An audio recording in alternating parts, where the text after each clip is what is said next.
Hi everyone! I've been inspired by this evening's sunset, so let's paint a couple of quick watercolour tree designs. To keep the project quick, I'm using a small A5 piece of watercolour paper. For reference, A5 is half of an A4 sheet.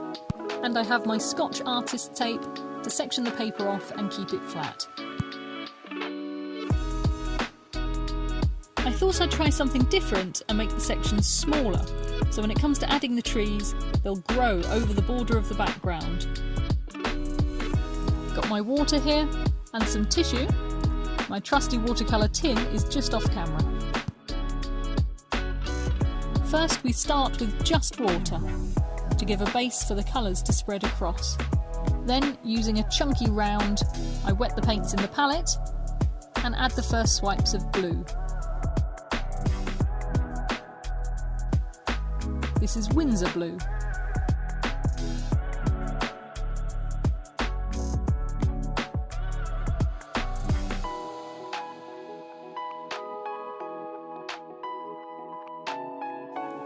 Now some permanent rose in the gaps. It's so bright, but it will fade as it blends and dries. Always add a brighter colour than you think you need. The volume of paint and water means the paint will pool and flow along the tape. We can stop that by sucking some up with a dried brush. Just wipe it on the tissue and touch the problem areas. It's the same way we make cloud edges.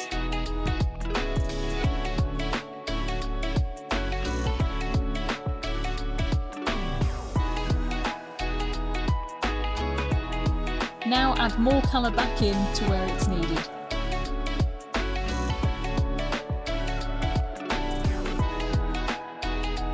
And gently rearrange, trying not to mess with it more than necessary.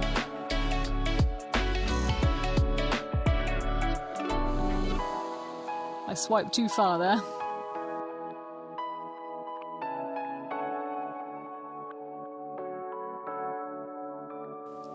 Now for the second side, I wanted to capture the purple that came along later as the sun set.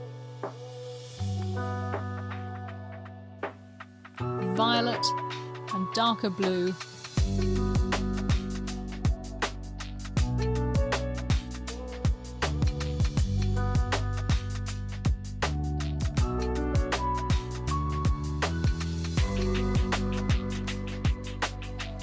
And again some small cloud texture.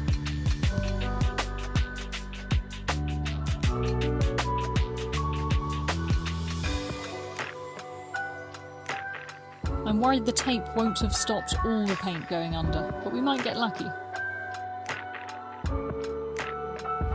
Rescue and rearrange. Simple, really. But like everything, it takes practice to learn.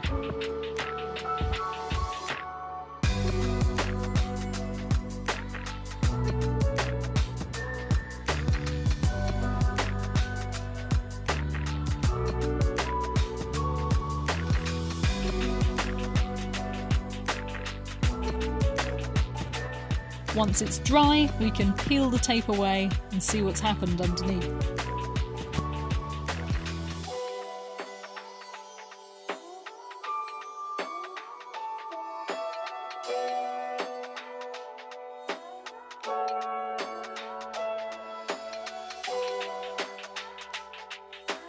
Only a little bit of seepage, not too disastrous. The colours have mellowed nicely. See why you always go bright? Thought I'd start the trees with my number 4 round, with just ivory black watercolour, kept quite thick for opacity. I'm going to try and cover up the blip on the edge with a strategically placed tree.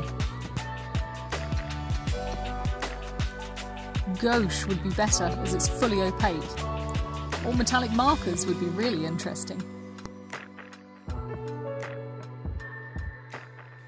Just wiggle the brush along until it resembles branches.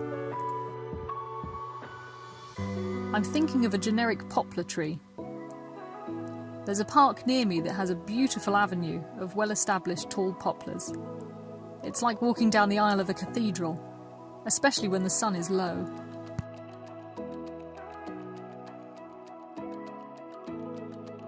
Cross some of your lines to mimic branches further back.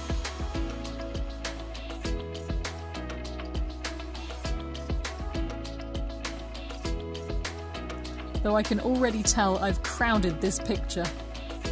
Oh dear. I'm not the best at plucking an image from my imagination. I definitely do better with a real subject or photo to look at. But it's all good fun. How else do we learn? Once the main branches are in place, I like to switch to a finer point for the smaller twig tips.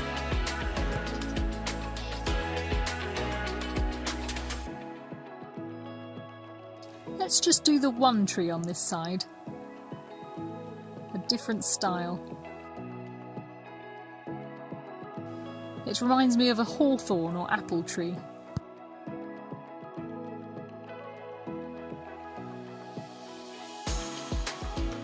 Let it grow, like a real tree grows. Another sprout here and there.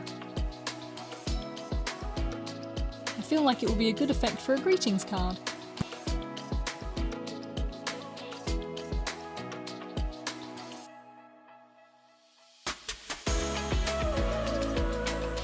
Well, you can just about see the pink shining through.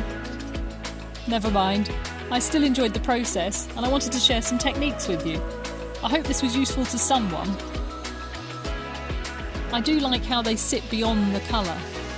Bet this would look great with anything there. Try it with flowers or seaweed shapes. Let me know how you do. Thanks for watching. Remember to subscribe and stay inspired.